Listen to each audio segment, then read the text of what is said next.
The Australian machete ban is a complete lie.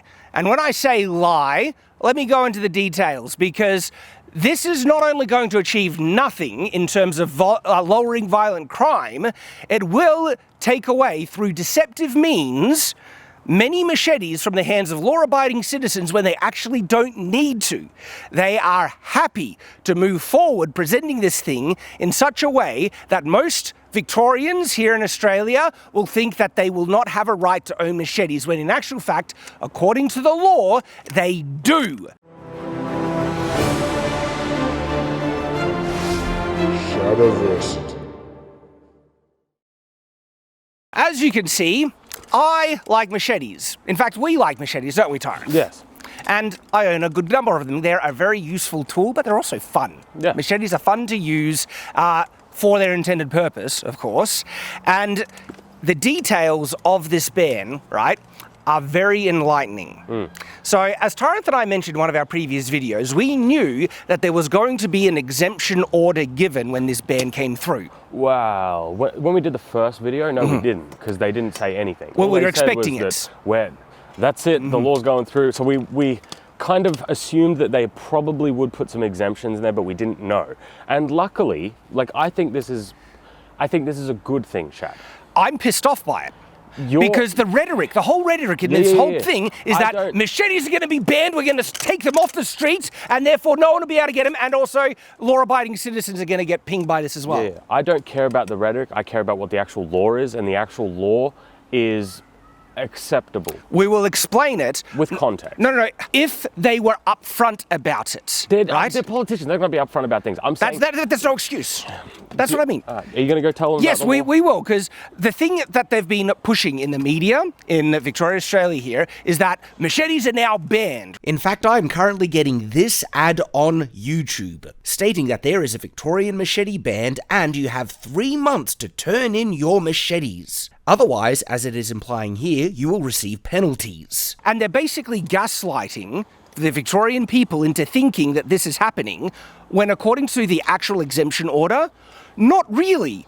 But most Aussies, most Victorians will not know this. They're relying on the fact that most of them are not going to look up the details to find out, hang on, I can still own a machete just fine, and relying on them to turn them in. Right? And that is what's really pissing me off about this, is that they are still trying to take advantage of the Victorian people through their ignorance and then present themselves like, we're really doing it. Now, I was already pissed off that they were presenting themselves like, an actual ban is going to do anything, when it won't. Criminals aren't going to be handing in their machetes, right? And they can just use any other myriad of tools to do the nasty things. You know what happened recently, Tyranth? What? There was a home invasion. You know what weapon they used? Machete. No. Well, that was a different one. Well, because I was going to say there was one. There was one. Yeah. Hammers. Oh, yeah. Full-on hammers. And it was a violent attack. Home invasion. And so if they can't get access to machetes, they'll use something else. But the thing is, though, they will be able to get access to machetes. So not only is it useless by the fact that criminals aren't even going to obey it, right? Yes. It is doubly useless by the fact that if you look at the letter of the law, and I will show you the details in the actual legislations, or it's not exactly legislation, it's a general exemption order, right? That if you have a legitimate reason to own them, you're not even going to have to turn them in, but they're happy for people to think that they are, and the Victorian government are happy to present themselves saying, oh yeah, we're honestly doing something, right? Like, it is performative bullcrap for them to present themselves and gaslight everyone to pretend that they're actually worth the money that they get paid when they're not. They are useless, and this law is useless, except for the fact that it's going to fool so many Aussies in losing machetes, and I'm legitimately pissed by it. As we mentioned, I was expecting that there would be an exemption order. It's called the Governor-in-Council's exemption order. They apply for many types of weapon bans. There is an exemption order for. Yes, I wasn't sure, because like you said... It sounded like they were just going to get rid of them all. Yeah, which, like, they've done that before. There's, like, for example, firearms. There's not a general exemption for them. You have to get a license for them. So it's not like that's out of the realms of possibility. And because there's been so many youth attacks, if you want to call it that, it would not surprise me at all, especially with the current government. Which but in saying all of that, because there is all these general exemptions, and they did exactly what they should have in the first place, where they've just bumped it into the sword exemption. Kind of. Like, in actual fact, it's worth going through the details and showing everyone how these exemptions work. And so, as we were expecting, a general exemption order has been issued for machetes and giving two direct, quite really broad exemptions for it, which still has not stopped the Victorian government from spending over $13 million on only 40 dinky, crappy bins for the law-abiding citizens to hand in their machetes while they've been very magnanimous, Tyranth. They've decided we will give an amnesty period of 3 months. And again, this is the Reddit. Like, the idea that, you only have 3 months to hand in your machetes, everyone, really implies that you're going to get stung if you still hold this, and they're not talking about the fact that there is an exemption to this. Just hand them in for 40 bins, $30 million. That's over $300,000 per bin. Yeah. This is insane. That is more than some small houses for a friggin' stupid bin to hand in machetes. If you want to see the insane amount of retarded waste that our taxes go to, have a look at the Victorian Australian government. It's bloody friggin' outrageous. I can't stand this crap. Like, $300,000. That money is going somewhere, isn't it? Yeah. And so whoever's making this has spent whatever friggin' $500 it makes to actually make this bullcrap thing and pocketed the rest. That's my impression. All right, look, I'm getting annoyed. Let's go, cut away, show you the actual details of the order. So let me show you the proper legal documents that give you the exemptions to own a machete in accordance with the Control of Weapons Act. As mentioned, with most of the weapon bans in Victoria, Australia, there is a Governor-in-Council's exemption order, and this is on the Victoria Police website. I'll put a link to it in the description, because this will show you the exemptions for not just machetes, let's have a look at all the list of the current Governor-in-Council exemption orders. And this goes from amateur radio operators, crossbows, daggers, imitation firearms, laser tag, and other. I didn't even know they were regulated. Oh my gosh.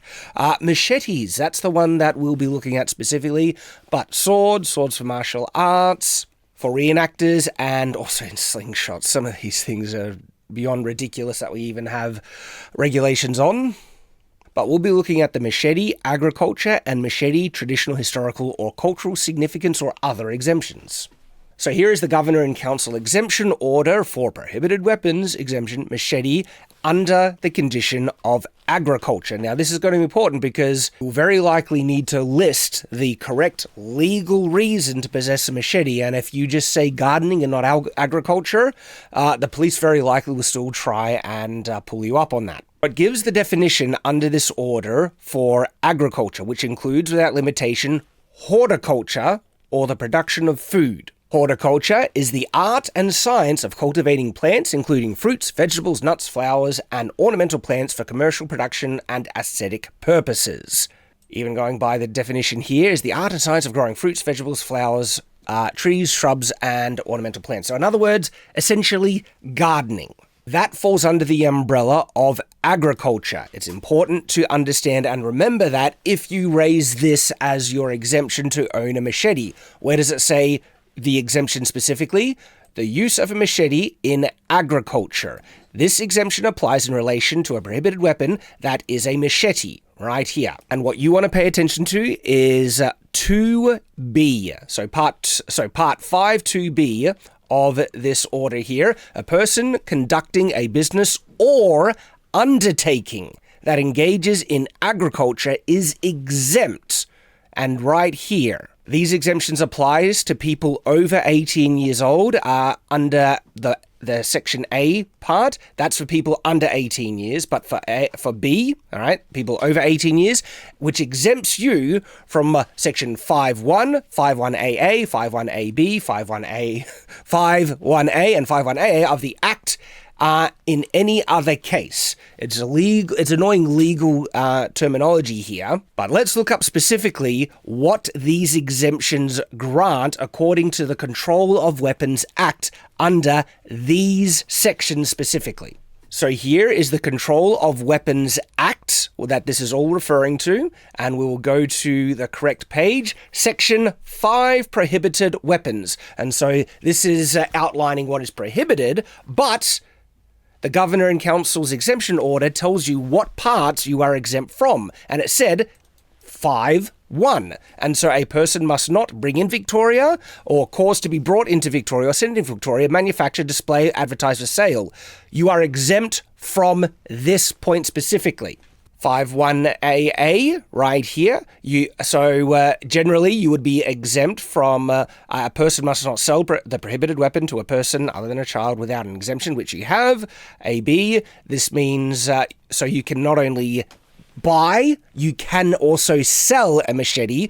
This gives you the exemption 1AB. 1AA covers selling, 1AB covers purchasing. You are exempt if you have, a use for a machete for agriculture to buy and sell. 1A, a person who is in licensed premises or in the public place that is in the immediate vicinity of a licensed premise must not possess, carry, use, or use the prohibited weapon, which means you're exempt from that. You can possess, carry, and use a prohibited weapon in the licensed premises. So I think that is, don't quote me on this part, but I think that's referring to the premise of the person who holds the license to possess, which would be your home, I'm assuming. And 5AA right here, which usually will make an offence for you to use or carry the prohibited weapon. A person must not possess, use, or carry a prohibited weapon other than an imitation firearm without an exemption under Section 8, which you have. You are now exempt and you can use and carry the prohibited weapon. Specifically for the use in agriculture, which includes horticulture, the tending and maintenance and growing of plants, both for ornament and, fruit production. There are other exemptions under this order which covers agriculture, and I will put a link to not only this exemption order, but also another one. This is the prohibited weapon exemption for machete for traditional, historical, cultural significance or other exemptions. And this one is kind of wild because if you scroll down, person with exemption to possess a sword, dagger, or other prohibited weapon. What this means is if you have an exemption to own any other prohibited weapon, not just a sword, dagger, or it says, or other prohibited weapon, okay? The machete exemption will then be applied to you as well, as it states here. This exemption, meaning, so this is referring specifically to the machete exemption, applies to a person who's referred to or in relevant order as a person who is exempt from any sections. What were those sections? We just covered them. 5.1, 5.1AA, 5.1AB, 5.1A, and 5.1AA of the Act. So that means if you are exempt from any of these sections, okay, for any reason according to other exemption orders, you are therefore exempt from this one, the machete ban. I will leave a link to all these exemption orders as well as the Prohibited Weapons Act and the link to the police website. For reasons that I'm going to talk about with Tyranth, it's going to be very important that you refer specifically to the direct exemptions in the order, because the police who might be trying to pull you up on these things, they might not even be aware of what the exemption order is and still might try and fine you for possession. Oh my gosh! So look at that! Agriculture! I'm fine with this. Horticulture! Let me put it in this way. I know a lot of you guys are Americans, and trust me, we align on self-defense and what you should have. The problem is, I'm not in America, so I have to be realistic with where I live. For where I live, this is as good as we could have gotten. Yeah, honestly. Like, genuinely, this is as good as we could have gotten. No. It makes the law, this ban, completely pointless. Yes, but 100%. But I'm happy with that. I'm happy that it's pointless, but what pisses me off, it shows that this is all performative. Yeah. The government is useless. Yeah, they do it all the time. What do you mean? Of course the government's performative. What I'm saying is, though, in actual, what the law says, I'm very happy with these results. The exemption, right? The exemption order has very specific language, and I've shown you what that is. What that means is that if you want to own a machete, you need to be armed with the knowledge of what the exemption order is. Well, I would go even further than that. Like, for example, whenever I have anything on me for the purposes of my work or my job or anything like that, I will have all of the documents ready at any point. A printed out page of the exemption order, the Governor and Council. And if they need to look up where my, my weapon licenses and things are, I've got all of that ready because I just do it properly. Well, not only that. If you're a law-abiding citizen, this is why we get annoyed by these laws. If you're a law-abiding citizen, just do it properly, which is what we do. Which is why we were so annoyed, because it sounded like it was going to. If they're going to take away that for law-abiding citizens to do that, I have big problems with that. But because they've just bumped these into, like dagger and sword exemptions and stuff like that, we're covered. We can do all of that. There's another problem with this, right? I have found and have experienced that I am actually more educated and knowledgeable about weapon laws and the exemptions to them than the officials that are meant to police these laws. When I was coming in to Australia, you get picked up by immigration officers. It's not immigration, I mean customs officers. Custom officers, right? And their job is to police what you're bringing into the state. Not only the state, but just the country as well. And I was bringing some swords over with me back from the UK that I purchased. They were ready to just like, well, these are banned. I've got to stop them, right? I had to show them the exemption orders and educate them that I had a legal right to possess them. If I did not have that, even though under the law I should have had perfect legal right to still have them, right? They would have taken them off me unjustly and unlawfully. This is the issue. It would have been literally easier just to ship them. Yeah, actually. But I suspect a lot of the police officers are going to be in the exact same boat, where they've just heard the rhetoric from above saying machetes are banned, and they don't know about the exemption orders, and it's like, oi, why you got this? Why you got that? And they will, I can legitimately see people who otherwise would have had a complete legal reason to possess would still get fined. Yeah, I do have somewhat of a understanding for the police aspect. Like, do you realistically expect every police officer to know every law?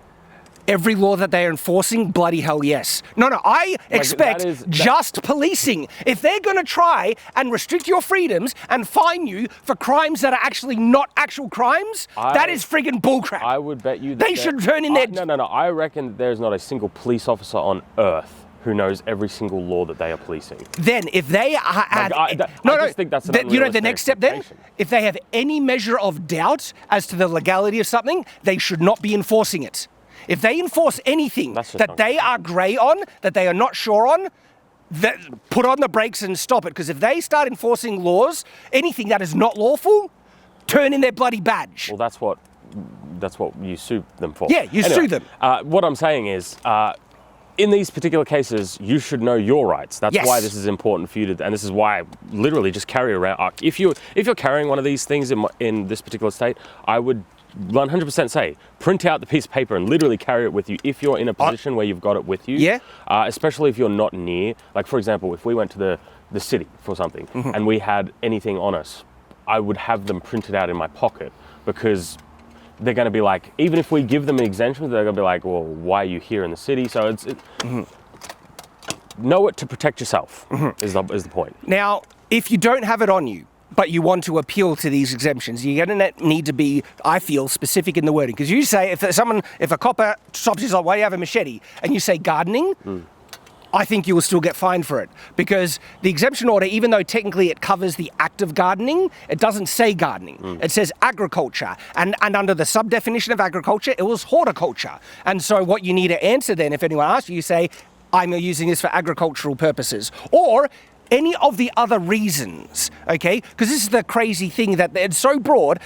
As I showed you, if you have any exemption at all to own a prohibited weapon, you are then now exempt from the machete regulations and bans as well. Yeah. I mean, like, it's so broad, it makes it utterly pointless. Because you know what? Which is good, though. Are you happy or are you complaining? I'm happy. I'm pissed off that they even gone through this whole performative rigmarole, spending $13 million on buyback bins. Bro, that's what they do. No, they should be held to account for this bullcrap. We shouldn't put up with this, right? That, like, it's been in the news and everything. Machetes are banned everywhere. When in actual fact, for nearly every single person A law-abiding person that has bought a machete for the purposes of using it in their garden, they still have a 100% right under the law to own them, and they're being told that they don't. That is what's pissing me off. That is what's actually going on here. For all you Americans, if you want to know why I'm so chill about this and why I'm so confused why he's so upset, if we look at the last 30 years in our state, pretty much one party has held power for the last 30 years. Yeah. The government that has done this over and over and over for countless different things. So I don't know what the hell you're surprised about. This happens all the time, dude. No, it needs to be called out. We should call it out before, and if we didn't do it before, we're doing it now. That's the whole thing. This week's Shadiversity exclusive is a video talking about some of the best mid-range swords that we have been able to use here on the channel. And so we say mid-range, ones that are very good quality, but still mostly affordable, and the swords that we recommend. You can get access to that exclusive video as well as all of our exclusive backlog content for just $1 a month through Patreon, Subscribe Star, or channel memberships. And thank you to everyone who is supporting us, because you are making this possible. You are legends, and it's our pleasure to bring you this exclusive video. Thank you. Hope you guys enjoy. The exemptions are so broad, right? If you have any exemption to own any prohibited weapon, not just swords, daggers, right? You can own machetes. Some of those exemptions for a sword is if you inherit up to 2 swords, right? Or if you're a member of a collector group, right? You can own and collect swords. And so it is now so easy, and barely any Victorian Australians are going to be aware of how broad it is that they can still own the machetes. So share this video, like it as well. By the way, liking really helps the videos out to get the reach it needs, so that law-abiding Victorians, but this is the thing, man. If you're gonna won't disarm them or get rid of their, machetes that they won't need. I feel that they're relying on people's ignorance, especially in this case, because most people who own a machete, right, own it for legitimate reasons. Yeah, and that reason is now gives you the exemption to still own them. And they're saying, no, you better turn them in. You've only got 3 months under the amnesty. If you care about owning it, check out what the actual laws are. You should, but we're also making this video to help people out. And they're gaslighting. They're actually lying and deceiving people, especially with those bins. Those bins cost so much, and they're like, you only have 3 months to turn them in. You better turn them in. I'm really trying to figure out what this law is actually supposed to do. Because make people feel safe. Holy crap, is it that transparently pointless? Yeah. Because it's not doing that. That's what it's all about. That's what it's always about. Because if you read all of the comments of people about this when they announce it, all people want to do is feel safe. They don't care about rights. They go, there is no reason that someone should ever legitimately have a machete. That is a very, very, very common sentiment and comment from a lot of the people in this state. No, I think it's a vocal minority, and it's a retarded comment. It's not. No one with a brain says Majority of people are in the city. Guess what? In the city, they don't see a reason for it. It's what is it? Regional versus urban. So even outside, before this stupid bullcrap, useless, nothing ban comes in, I think the police still had, power to query people about this type of stuff. Yeah. Now it might just give them a little bit more, but if they understand the law, I think criminals are going to be able to sidestep it anyway. I don't think so. Well, they're not going to hand him in. Because the problem with a lot of the general exemptions, right, is you can say it's for agriculture, you can say it's this or that, but if you can't actually prove that, then yeah, they're going to get you. But that's why it's like, if you already have the exemptions for other weapons, it's very easy to prove. Yeah. I can pull out and say, oh, here's my number for my license, blah, blah, blah. Like, it's very easy to actually prove that. Saying, yeah, I just use this for gardening or agriculture, they could probably get you on that. Yeah. Especially if you don't have it. But the thing is, for you, if they asked you and then I show them my backyard. Yeah, they're like, okay, sure, yeah. Yeah. But if they live in a high-rise apartment, like, I don't think you're going to be able to do that. Well, no. The thing is, though, if a law-abiding Australian citizen wanted to own a machete and they lived in a high-rise apartment, they would be able to find an exemption under the other weapon exemptions. Yeah. Which is inheriting a sword, okay, collection, and I've linked the exemption orders in the description because people need to educate themselves on what they are if you live in Victoria. And yeah, like, if you're going to obey the law, you should have every right to own a machete if you're going to still be using it.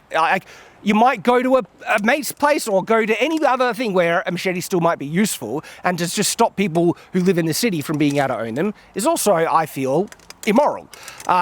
I've pretty much said everything that I want to say on this now. I just can't stand. I think this is the best case scenario given our the better state case scenario is that they never tried to push this bullcrap. And how about address the underlining issues of what's causing violent crime? But I live in the real world where they don't do any of those things. So, given the context, given how much worse it could have been, this is better than nothing. No, better than nothing is that they don't even try. If you haven't seen our other videos on how pointless these bans are, for like the equivalence of what real tools are versus weapons, and that you can just make things from hardware stores, the criminals aren't going to be handing in their machetes. Not at all. Like they will look at these stupid, like insanely expensive waste of money bins and laugh at them and not hand them in. That's the result. Anyway, you can check out those videos right there. Thanks, guys. We appreciate you.